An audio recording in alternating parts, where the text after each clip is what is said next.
देखिए complex number उस दिन क्लास में मैंने बेसिक इसका बता दिया था।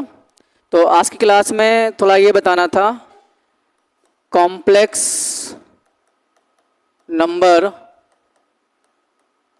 Always shows a point. तो कॉम्प्लेक्स नंबर एक क्या करता है, एक पॉइंट को शो करता है।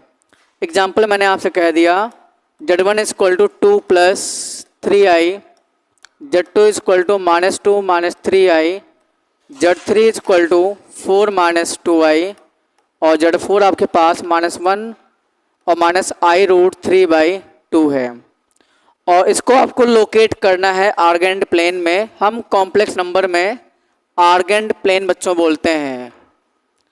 जैसे हम लोग, आपने पढ़ा होगा कोऑर्डिनेट ज्योमेट्री, तो उसमें हम लोग उसको कोऑर्डिनेट प्लेन बोलते हैं, लेकिन यहाँ पे आप उसको आर्गेंड प्लेन बोलते हैं। ठीक है, ये डी लिखा हुआ है आर्गेंड प्लेन। तो इसमें बच्चों होता क्या है, इसको हम बोलते हैं रियल एक्सिस। क्या बोलते हैं? Real axis. और ये होता है आपके पास में इमेजिनरी एक्सिस होता है, इमेजिनरी एक्सिस। तो बच्चों रियल एक्सिस, अब हम इसको लोकेट करना है। तो आप समझिए, इस कॉम्प्लेक्स नंबर को आप इसको एक पॉइंट फॉर्म में लिख सकते हैं। इसका रियल पार्ट क्या है? 2 है, इमेजिनरी पार्ट 3 है। This is 2, 3। इस कॉम्प्लेक्स नंबर को आप लिख सकते हैं क्या? -2 और -3। इसको लिखेंगे, मीन्स रियल पार्ट लिख लीजिए, और साथ में जो आई का जो कोफिशिएंट है, this is the imaginary part, right. ये क्या हो जाएगा? -2। इसमें लिखेंगे -1/2 और -√3/2। यहाँ 3 लिखा है, √3/2। तो ये क्या होता है, अब आप इसको तो लोकेट कर सकते हैं। पहला क्या है? Plus plus. आप खुद समझिए, ये क्या है? Plus plus. तो बच्चों कहाँ पे होगा? ये होगा फर्स्ट क्वाड्रेंट में। ये क्या है? Minus minus. ये कहाँ पे होगा बोलो? ये होगा थर्ड में, थर्ड क्वाड्रेंट बना लेंगे। ऐसे ये कहाँ होगा? फोर्थ। और ये कहाँ होगा? ये भी थर्ड में ही होगा। क्लियर है? लेकिन सेकंड में लिखा जा सकता है। मान लो हमने एक Z5 ले लिया कॉम्प्लेक्स नंबर, वो हमने ऐसे को लिख दिया है -2 + 5i, जो 5 है।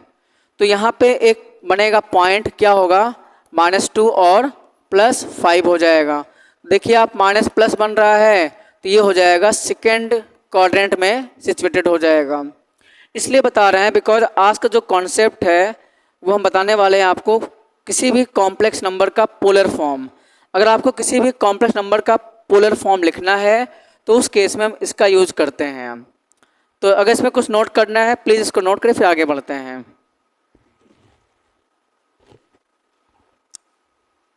वैसे ये तो बेसिक है, आई थिंक आप लोग को आता होगा, फिर भी आप इसको नोट कर लीजिए, कुछ नोट करना है तो।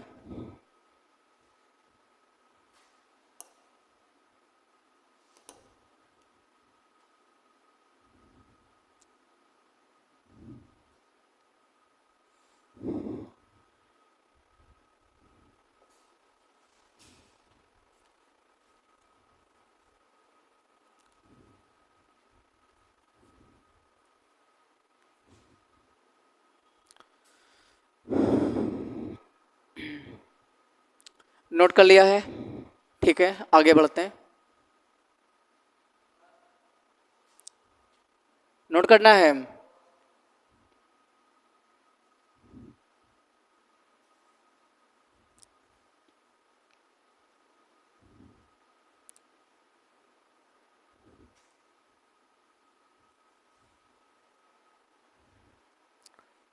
ठीक है, चलिए आगे देखिए। तो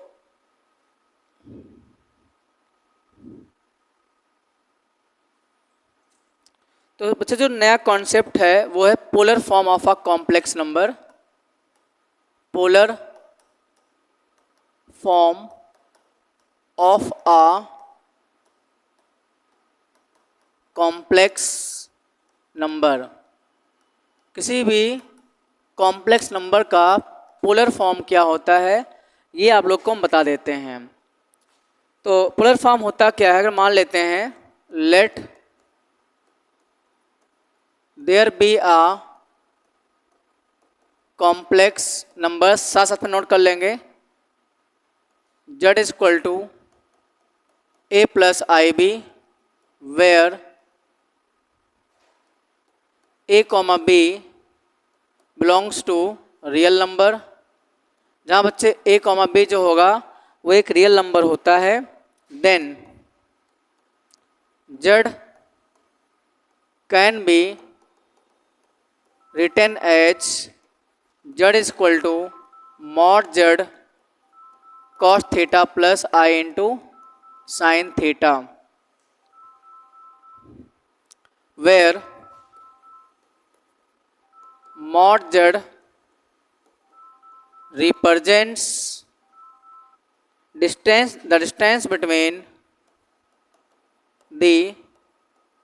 distance between z and origin, जहाँ बच्चों जो mod z होता है वो डिस्टेंस बिटवीन z और ओरिजिन के बीच में डिस्टेंस को शो करता है, एंड बच्चों मॉड जेड इक्वल टू जो होता है अंडर रूट ए स्क्वायर प्लस बी स्क्वायर होता है। साथ साथ में नोट करते चलिए, साथ में एंड थीटा, यहाँ जो आप थीटा देख रहे हैं कॉस थीटा और साइन थीटा, बच्चों इसमें थीटा जो होता है theta represents argument of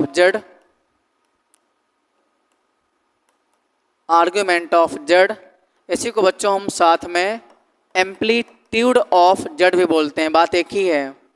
theta जो होता है बच्चों वो आर्ग्यूमेंट ऑफ जेड या एम्पलीट्यूड ऑफ जेड होता है। It can be written as in short, बच्चों आप देख रहे हैं हमने आर्ग्यूमेंट ऑफ जेड को इतना बड़ा लिख दिया है, एम्पलीट्यूड ऑफ जेड को इतना बड़ा लिख दिया है, तो शॉर्ट फॉर्म में इसको लिखा जा सकता है।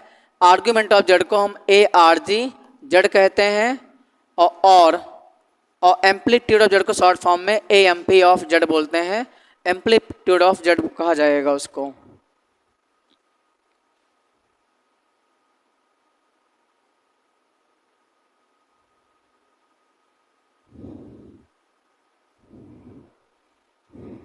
बहुत ध्यान से आप समझेंगे कॉन्सेप्ट तभी समझ में आएगा, बिकॉज इसका जब आप प्रिंसिपल आर्गूमेंट निकालते हैं तो ये जो भी कॉन्सेप्ट आपको हम पढ़ा रहे हैं इसका यूज पड़ेगा, बिना इसके आप नहीं कर पाएंगे।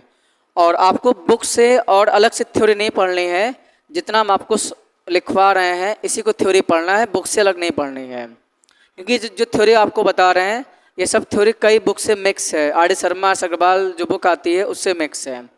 थ्योरी आपको अलग से बिल्कुल क्या नहीं पढ़नी है, इसी थ्योरी को पढ़ना है, कॉन्सेप्ट को बनाना है। तो आई थिंक नोट कर लिया होगा, नोट करिए फटाफट।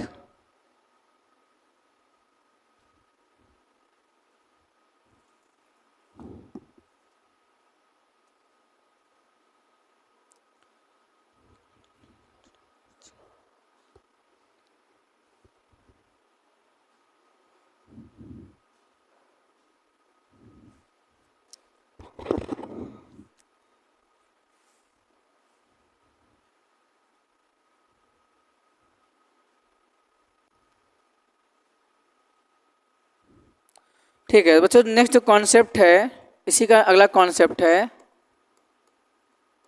हम आपको बताते हैं आर्ग्यूमेंट ऑफ जेड, या हम इसको बोल सकते हैं एम्पलीट्यूड ऑफ जेड। एक्चुअल में रियल में होता क्या है एम्पलीट्यूड ऑफ जेड, मान लो ये हेडिंग आप लोग अपने कॉपी में डाल लेना, एम्पलीट्यूड ऑफ जेड या आर्ग्यूमेंट ऑफ जेड से आप क्या समझते हैं।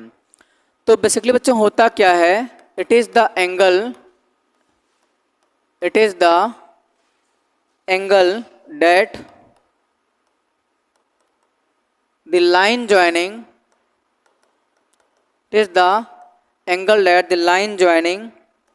Z and origin with the positive real axis in anti clockwise sense. बच्चों होता क्या है, एक एंगल होता है आर्गुमेंट ऑफ जेड जो जेड और ओरिजिन ओ को ज्वाइन करने वाली लाइन के साथ एंगल बनता है।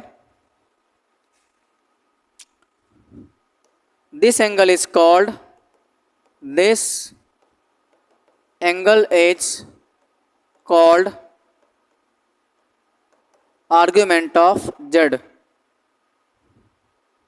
और शॉर्ट फॉर्म में क्या लिख सकते हैं बोलो, A R G of Z लिख सकते हैं।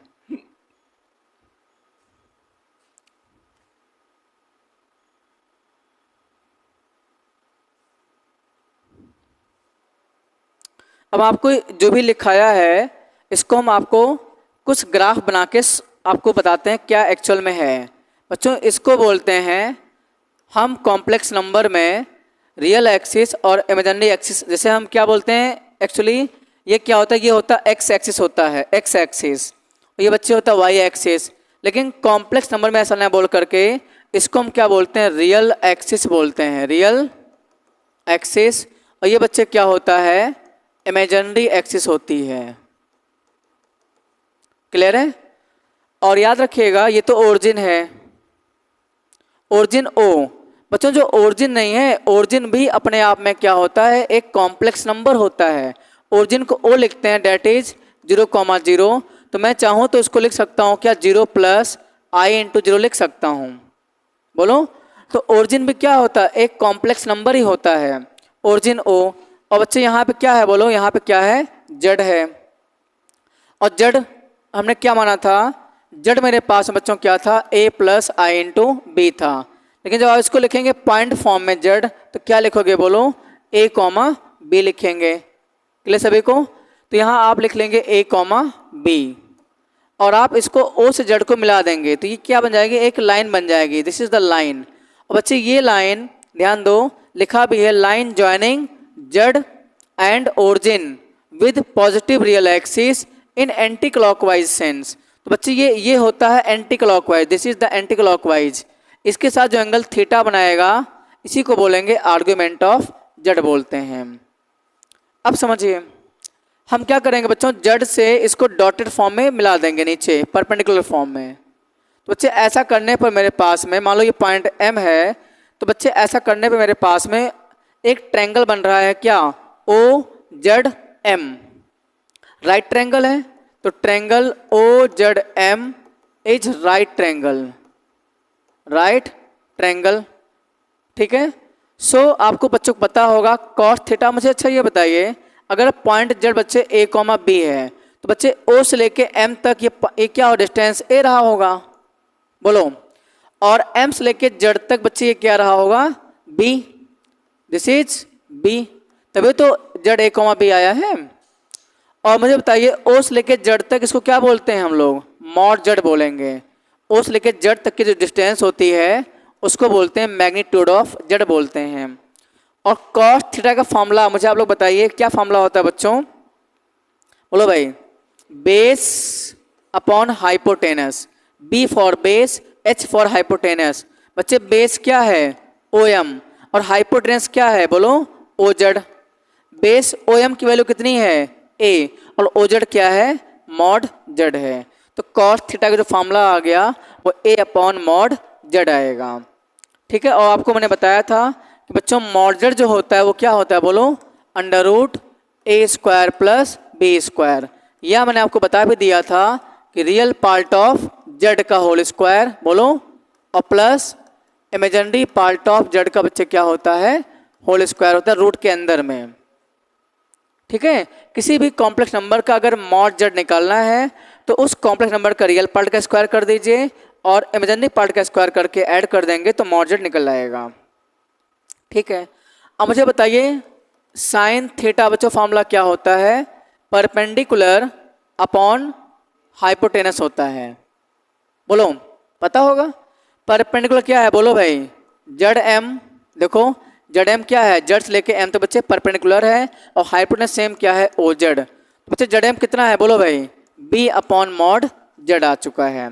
तो यहाँ से जो साइन थीटा का फॉर्मूला आएगा बच्चों वो बी अपॉन क्या आएगा, मॉड जेड। ये सारे फॉर्मूले को आप याद रखेंगे, क्लियर है। चलिए उसको नोट डाउन कर लीजिए, फिर आगे बढ़ते हैं।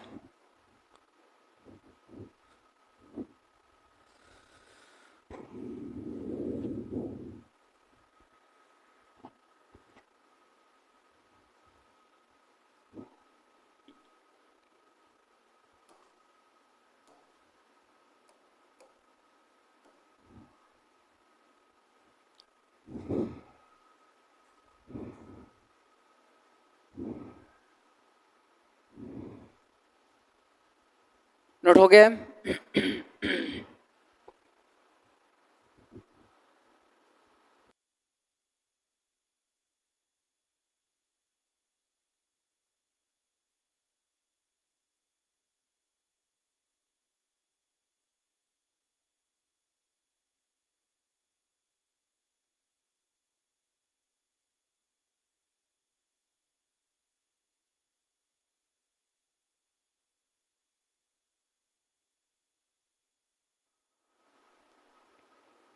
आगे बढ़े।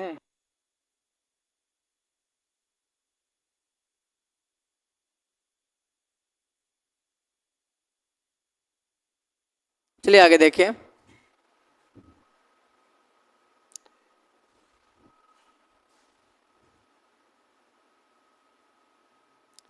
बच्चों हम कुछ क्वेश्चंस लेके चलते हैं इसी पर बेस्ड। एक जनरल से क्वेश्चन लेके चलते हैं।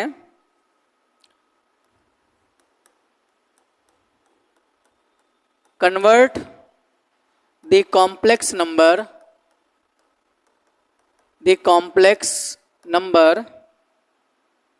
z is equal to 1 plus I root 3 in polar form। इसको बच्चों पोलर फॉर्म में मुझे कन्वर्ट करना है। जो आपके पास दिया गया है z is equal to 1 plus I root 3, इसको पोलर फॉर्म में कन्वर्ट करना है। एक बार आप देखिएगा, सब बच्चे यहाँ समझिए थोड़ा सा। जैसे बच्चों आपने समझा होगा, अगर डिग्री से हमको जाना है रेडियन में, किसमें? रेडियन में। तो बच्चों हम क्या करते हैं, पाई अपॉन 180 का मल्टीप्लाई कर देते हैं।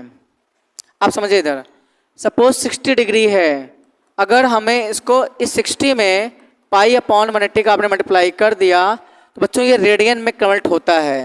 वैसे रेडियन जो होता है बच्चों लिखते हैं आर से, लेकिन हम इसको ऊपर सी से लिखते हैं, ठीक है।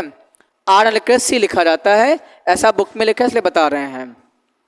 तो बच्चों 0 0 कैंसिल हो गया, 6 1 जा 6 और 6 3 जा 18। कुल मिला के बच्चों कितना आ गया, पाई अपॉन 3 रेडियन।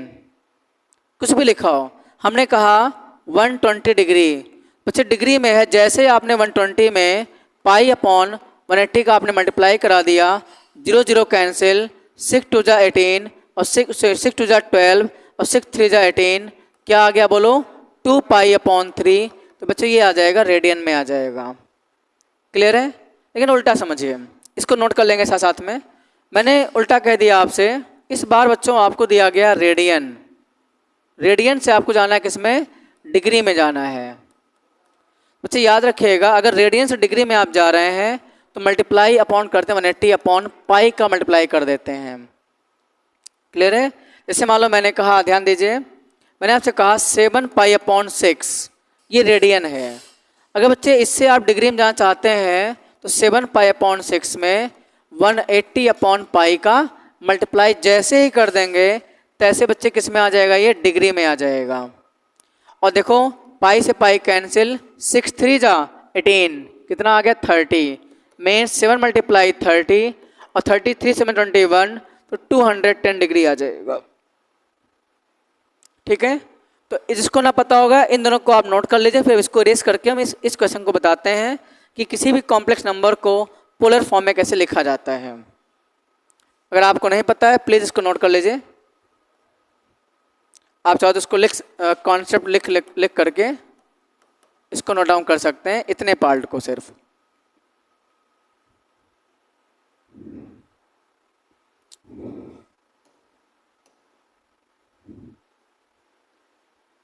नोट हो गया होगा आई थिंक। तो इसको हम रेस कर रहे हैं, इसका कोई इस क्वेश्चन से कनेक्शन नहीं है।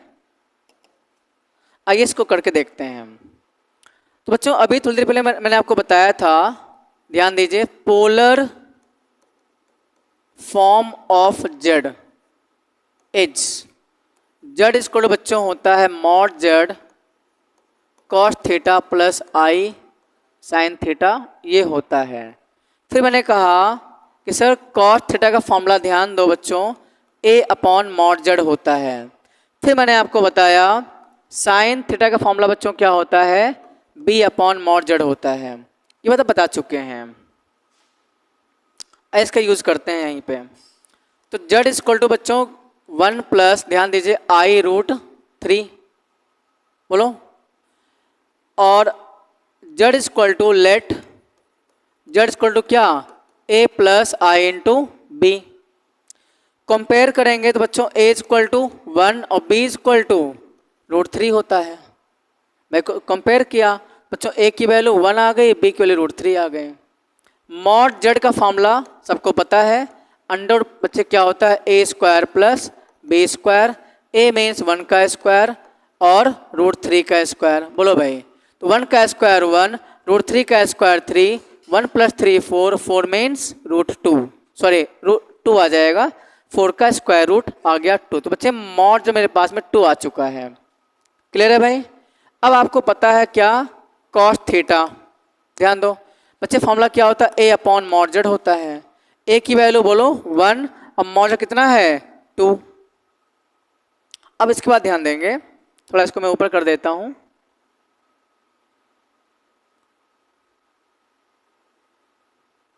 अब समझिए, तो बच्चों कॉस थीटा, आप मुझे बताइए कॉस कितने की वैल्यू होती है 1/2, बोलो, कॉस 60 डिग्री लिख लो, डिग्री लिख लो, डिग्री। बच्चे कॉस थीटा, सब बच्चों को पता है कॉस 60 की वैल्यू क्या होती है 1/2, सो लिख लिया 1/2। 60 डिग्री लिखा है तो बच्चों इसको हम क्या करेंगे, रेडियन फॉर्म में पाई अपॉन 3 लिख सकते हैं। तो कॉस कॉस मतलब वैसे हटता नहीं है, लेकिन इनवर्स लेके हटा सकते हैं।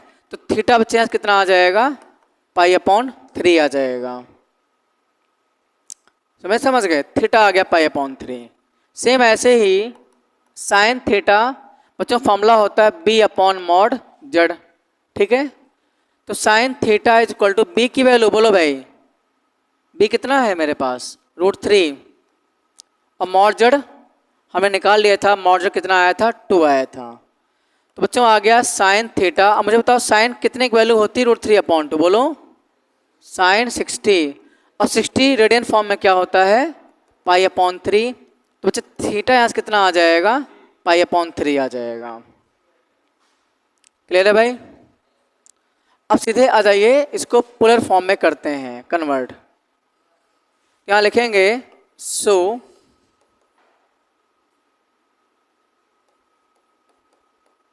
Polar form of Z is equal to 1 plus I root 3 is, क्या होगा, जो फॉर्मूला होता है Z is equal to mod Z cos theta plus I sine theta, formula होता है। ये बात आपको बता चुके हैं। इसी में जो वैल्यू आई थी उसको हम लोग रख लेते हैं। तो जेड इज इक्वल टू बच्चों मॉड जेड कितना आया था, बोलो 2, और कॉस थीटा की वैल्यू कितनी आई थी, पाई अपॉन 3, आई साइन और थीटा कितना आया था, पाई अपॉन 3। तो बच्चे ये जो हो गया वो उस कॉम्प्लेक्स नंबर जेड का क्या है, पोलर फॉर्म है, 2 into cos pi upon 3 plus I sine pi upon 3। तो ये बेसिक था, काफ़ी टाइम लगा आपको करने में, लेकिन अभी हम आपको धीरे धीरे जैसे जैसे कॉन्सेप्ट पढ़ाएंगे, आप किसी भी कॉम्प्लेक्स नंबर को पोलर फॉर्म में मुश्किल से 15 सेकेंड में, 15 सेकेंड में आप उसको बता ले जाएंगे क्या उसका पोलर फॉर्म होगा।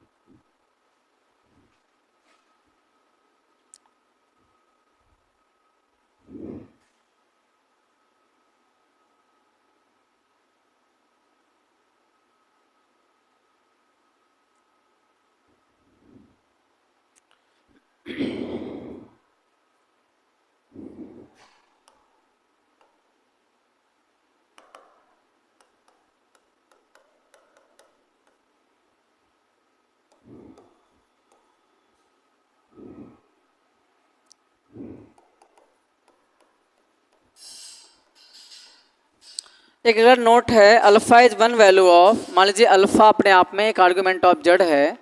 If alpha is one value of argument of Z then,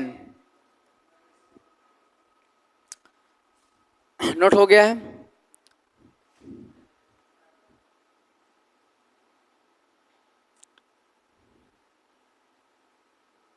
देखिए बच्चों, अगर मान लीजिए किसी भी कॉम्प्लेक्स नंबर का एक आर्गुमेंट अल्फा है, अगर अल्फा उस कॉम्प्लेक्स नंबर का एक आर्गुमेंट है, देन होता क्या है बच्चों, 2 pi plus alpha, 4 pi plus alpha, 6 pi plus alpha dot dot. Same यहाँ भी इसी का नेगेटिव वर्जन बोल सकते हैं, -2 pi, sorry -2 pi plus alpha, 2 pi plus alpha, -4 pi plus alpha, -6 pi plus alpha, इधर भी डॉट डॉट। बच्चे ये भी क्या होंगे, आर्ग्यूमेंट ऑफ जेड का काम करते हैं।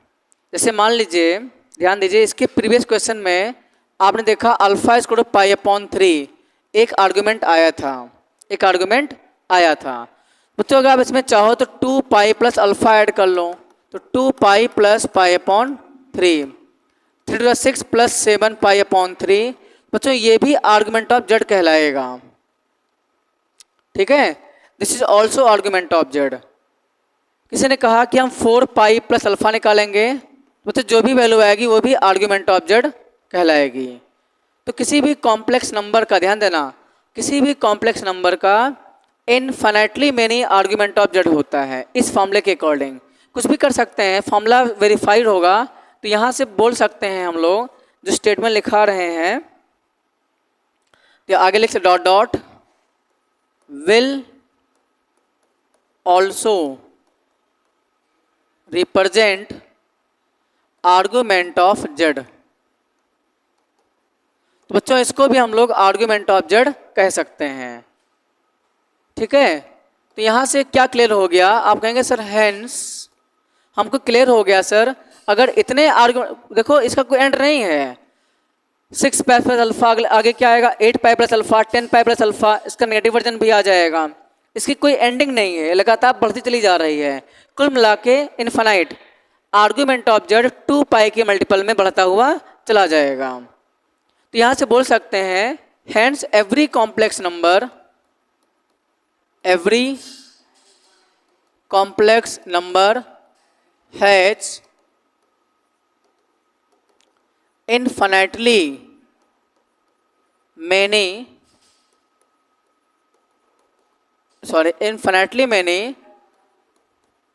Argument of Z.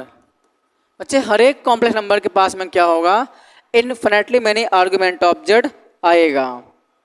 फिर समझिए, आगे लिखिए द वैल्यू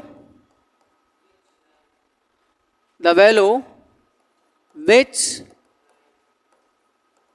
लाइस इन, ऐसी वैल्यू जो इस इंटरवल में लाई करता है -पाई टू पाई, इस इंटरवल में, is called principal value of argument of Z, is called principal argument of Z.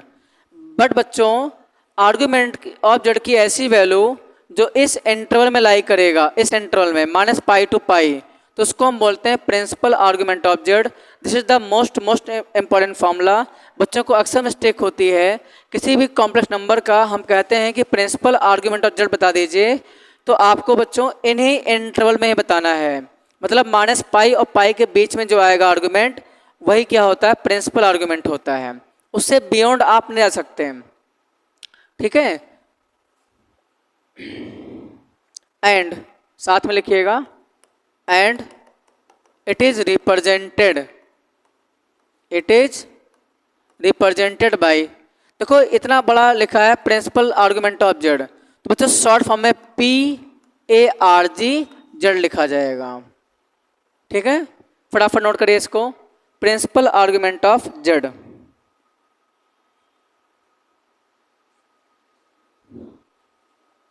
अब इसका भी कुछ फॉर्मूला है, 4-5 फॉर्मूले हैं, लिखवा देते हैं क्योंकि अब सीधे इसको उसके बाद सीधे हम लोग क्वेश्चन स्टार्ट करेंगे।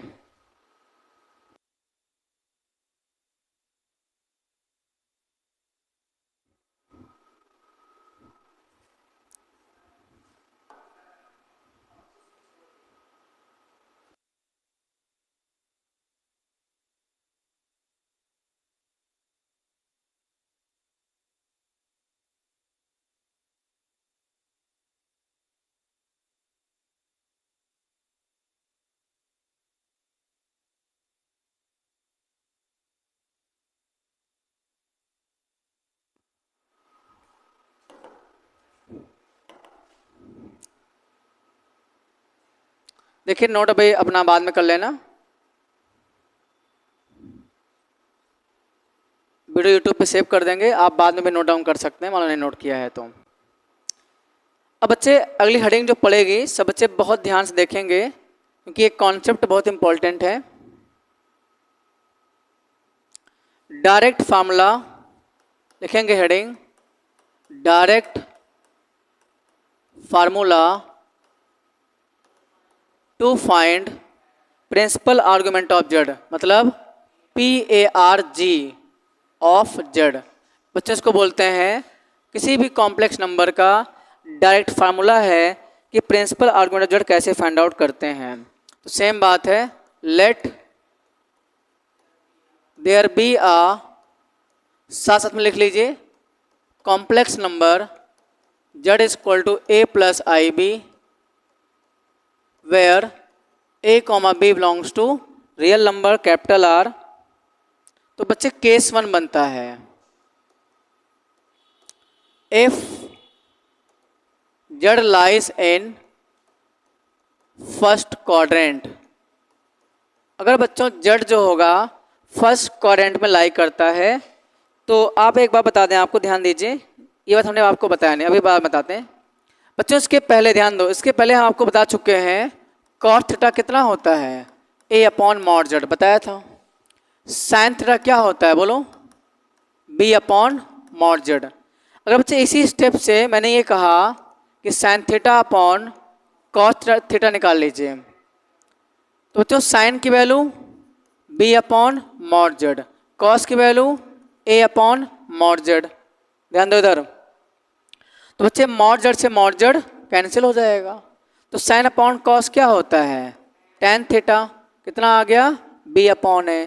अब ध्यान दो, अगर बच्चों यहाँ थीटा निकालते हैं थीटा, तो बच्चे ये टेन जाके इस पे इन्वर्स बना लेता है, इन्वर्स बनेगा tan inverse B upon A बनता है। बाकी आपको हम क्लास 12th में इन्वर्स फंक्शन पढ़ाएंगे तब बताएंगे। तो अभी के लिए इस फॉर्मूले को बच्चे आप याद कर लेंगे, जो थीटा होता है मीन्स, थीटा मीन्स क्या, सुनो, अगर सिर्फ लिखा है थीटा, बच्चे थीटा को हम क्या बोलते हैं बोलो, सिर्फ बोलेंगे आर्ग्यूमेंट ऑफ जेड बोला जाता है ओनली। तो थीटा आर्ग्यूमेंट ऑफ जेड का जो नया फॉर्मूला बच्चे होता है वो ten inverse B upon A होता है। ठीक है, तो इसको कहीं अलग से आप चाहो नोट कर सकते हैं इस पार्ट को, क्योंकि ये इंपॉर्टेंट है, क्योंकि कभी कभी अक्सर बच्चों से पूछा जाता है कि आर्ग्यूमेंट ऑफ जेड क्या होता है, तो सीधे बोल देते हैं theta is equal to tan inverse B upon A होता है। ठीक है,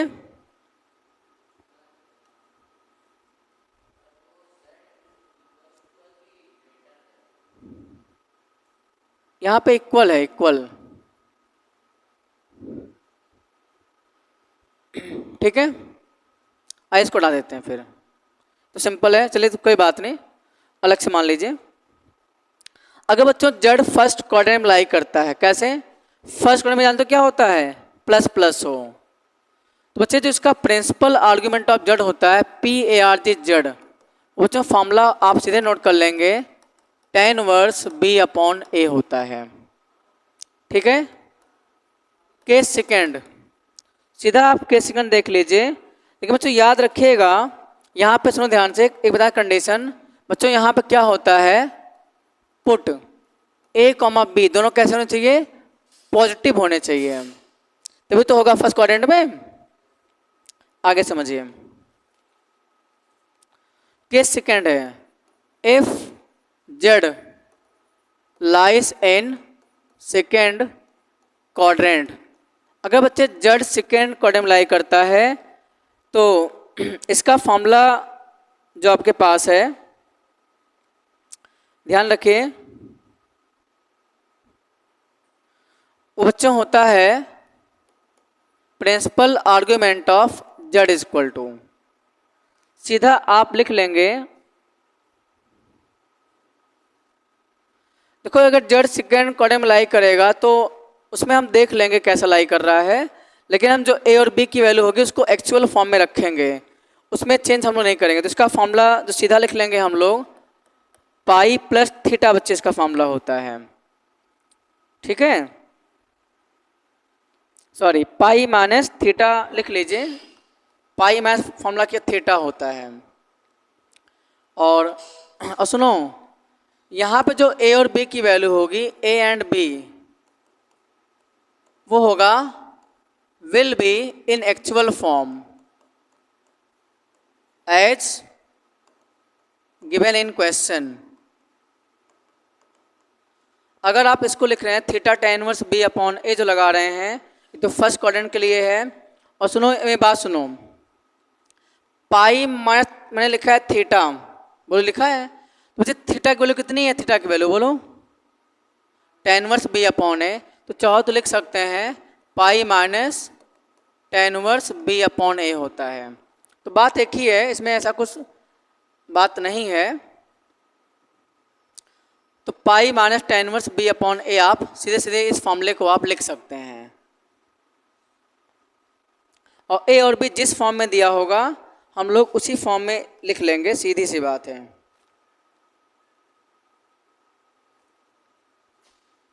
ठीक है। एक इसमें डाउट है कि पाई प्लस थीटा वैसे होता है। अगर आप ए और बी जैसा सवाल में बात सुनो, जैसे मान लीजिए मैंने कहा Z is equal to 3 minus 2y, ठीक है, या -3 प्लस 2y। तो बच्चों अगर आप इसकी कंपेयर करेंगे a plus I into B से, तो a इक्वल टू क्या आएगा, -3, बोलो भाई, a इक्वल टू -3 और b इक्वल टू 2। तो बच्चे जैसा a और b आएगा वैसे ही वैल्यू इसमें रखेंगे, लिखा भी है a and b will be in actual as given the question, a और b जिस रूप में होंगे उसी फॉर्म में इसमें रखा जाएगा। तो बच्चे यहाँ फॉर्मूला चेंज है, फॉर्मूला यहाँ प्लस होता है, प्लस वहाँ प्लस कर लीजिए, पाई प्लस थीटा होता है भाई, ठीक है। और केस थर्ड आप समझेंगे, if Z lies in third quadrant, बच्चों जो प्रिंसिपल आर्ग्यूमेंट ऑफ जेड होता है वो पाई प्लस थीटा ही मिलता जुलता होगा, बस करना क्या होगा, माइनस पाई प्लस कर लेंगे थीटा, बोलो भाई, और माइनस पाई प्लस बच्चे थीटा की वैल्यू कितनी होती है, tan inverse B upon A. और फोर्थ नंबर है case fourth, if Z lies in fourth quadrant, अगर बच्चों जेड फोर्थ क्वाड्रेंट में लाई करेगा तो प्रिंसिपल आर्ग्यूमेंट ऑफ जो जेड होता है, ध्यान देना, जो प्रिंसिपल आर्ग्यूमेंट ऑफ जेड हो जाएगा वो एग्जैक्ट बच्चे थीटा ही हो जाता है। मीन्स ये क्या होगा, सीधा tan इनवर्स बी अपॉन ए रखा जाएगा। तो यहाँ से समझ में आता है सर पहला और चौथा लगभग लगभग सेम ही है, पहला और चौथा क्या है, अप्रॉक्सीमेशन में वो सेम ही माना जाएगा, tan इनवर्स बी अपॉन ए लिखेंगे। और ध्यान देना सभी फॉर्मूले में बच्चे ए और बी क्या होगा, एक्चुअल फॉर्म में रखा जाएंगे जैसा ए और बी दिया होगा। तो कुछ क्वेश्चंस मैं एक दो बता देता हूँ ताकि फटाफट हो जाए, इसको पहले नोट डाउन कर लीजिए। पहला क्या होगा, tan इनवर्स बी अपॉन ए, फिर क्या होगा पाई प्लस थीटा, फिर क्या होगा माइनस पाई प्लस थीटा होगा, और फिर थीटा होगा, सीधा tan इनवर्स बी अपॉन ए हो जाएगा। तो अगर जेड फर्स्ट क्वाड्रेंट में लाई करेगा तो बच्चों tan inverse B upon A, second में लाई करेगा तो pi plus tan inverse B upon A, और थर्ड में minus pi plus tan inverse B upon A, और फोर्थ में सिर्फ tan inverse B upon A होता है। मतलब फर्स्ट और फोर्थ सेम है, सेकेंड और थर्ड में डिफरेंस है, सेकेंड में पाई प्लस कर देना होगा और थर्ड में माइनस पाई प्लस थीटा कर देंगे हम लोग। सबको क्लियर है, यहाँ तक नोट हो गया है।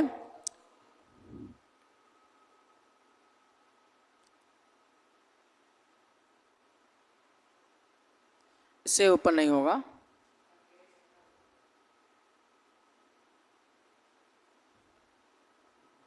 आइए बिना देरी के कुछ क्वेश्चंस हम आपको बता देते हैं। जैसे मान लो मैंने कहा फाइंड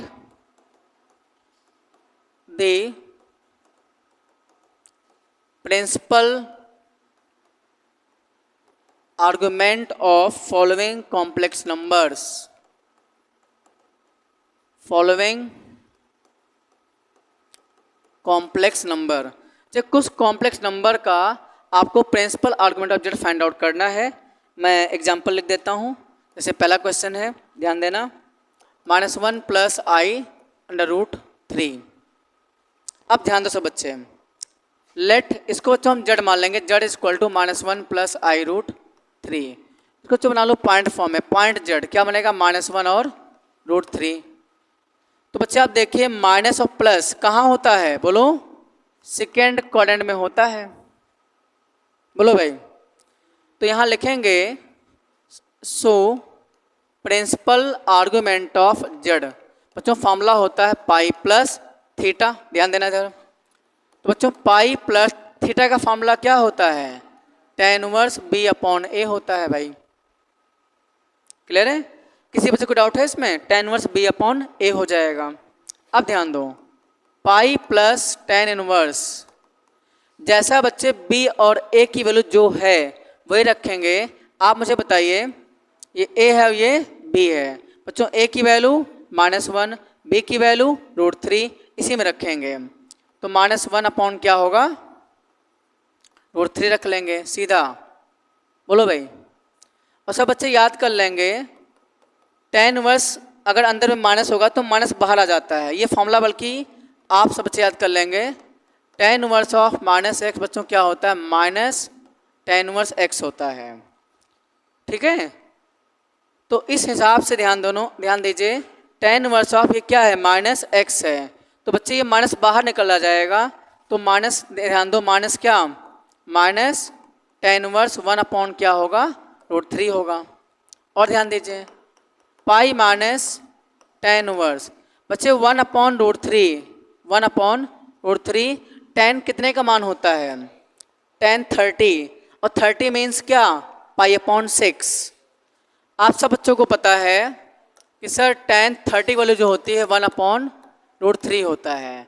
बच्चे tan 30 को तुम लिख सकते हो क्या, π/6, बच्चे रेडियन फॉर्म में है। तो यहाँ पे क्या लिखेंगे, बोलो, tan π/6।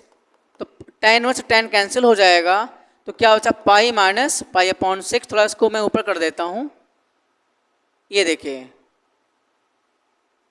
फिर समझ लीजिए एक बार, ये tan इनवर्स x का बच्चे formula tan inverse of -x minus tan inverse x होता है। हमने यहाँ अप्लाई किया, इस माइनस को ध्यान देना, ये जो माइनस आप देख रहे हैं इस माइनस को यहाँ बाहर कर देंगे हम लोग, minus of tan inverse x आ जाएगा। तो पाई में tan इनवर्स tan π/6 के लिए √3 होती है।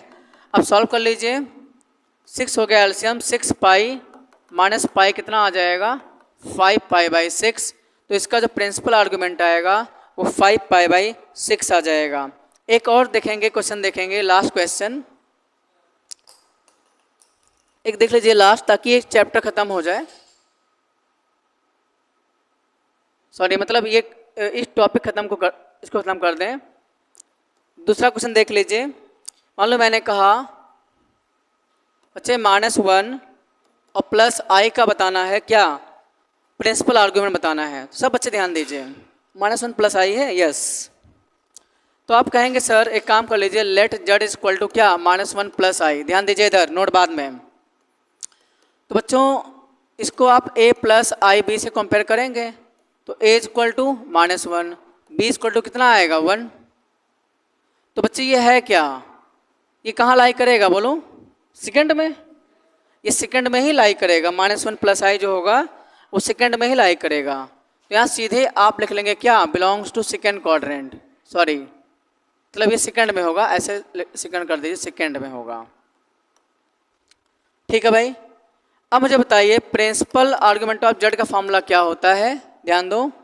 तो बच्चे होता है pi theta, pi plus theta कितना होता है, tan इनवर्स b/a।